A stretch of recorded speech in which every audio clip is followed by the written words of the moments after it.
नमस्कार मंडळी, कशा आहात तुम्ही सगळे? मजेत ना? तर व्लॉगची सुरुवात मी डायरेक्टच आता प्लांटच्या एका नर्सरीमधून करते, कारण आता मला काही झाडं घ्यायची होती. तर त्याच्यामुळं मी म्हटलं चला लगेच व्हिडिओ शूट करून बघूया. खरं तर हा व्हिडिओ मी अपलोड करणार नव्हते, पण नंतर गॅलरीमध्ये बघितलं आणि नंतर म्हटलं नाही, हा पाहिजे आपल्या चॅनलवरती.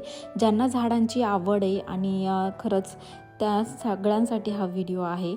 तर कारण आता नवीन घर झालं आहे, तर घरामध्ये खरंच झाडांनीच खरं तर शोभा येते. तर पहिले मी झाडं घ्यायला आलेली आहे, बाकीच्या वस्तू अजून काहीच घेतलेल्या नाही आहे. घरामध्ये खूप गोष्टी बाकी घेण्यासाठी, म्हणूनच मी तो व्लॉग तुमच्यावर शेअर केलेला नाही आहे. हळूहळू गोष्टी घेईल, घर सेट होईल आणि नंतर तो व्लॉग मी तुमच्यावर शेअर करेल. पण त्याच्या आधी घरामध्ये काही नवीन गेस्ट आणण्याची तयारी, म्हणजे झाडांची गरज आहे. आता इथं वातावरण थोडंसं छान होतं आहे, चांगलं ऊन पडतं आहे, त्याच्यामुळं झाडांना जे आवश्यक असं वातावरण पाहिजे तसं आहे. त्याच्यामुळं म्हटलं चला झाडं आणूया घरामध्ये, कारण झाडांनी एक वेगळाच लूक येतो घरामध्ये.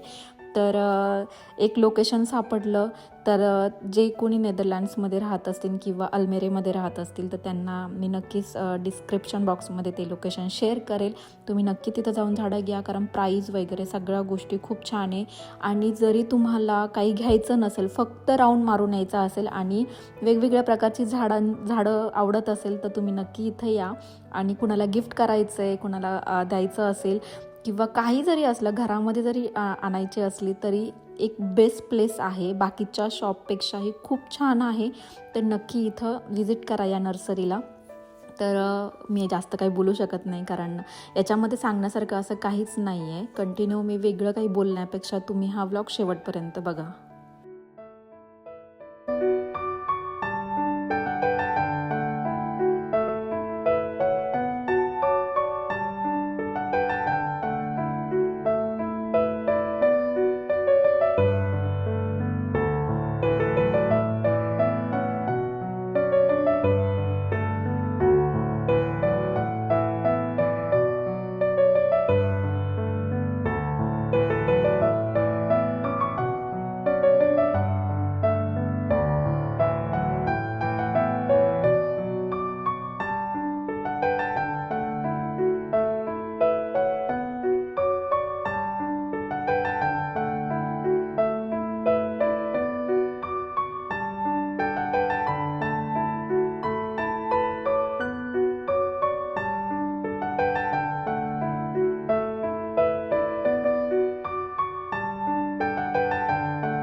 सॅटर्डेला तर आम्ही गेलो, झाडं पाहिजे ती घेतली आणि त्याच्यानंतर घरी गेलो. परत आलो नेक्स्ट डेला संडेला, कारण आम्हाला झाडांसाठी माती, कुंड्या आणि त्याचबरोबर थोडंसं खत पण घ्यायचं होतं.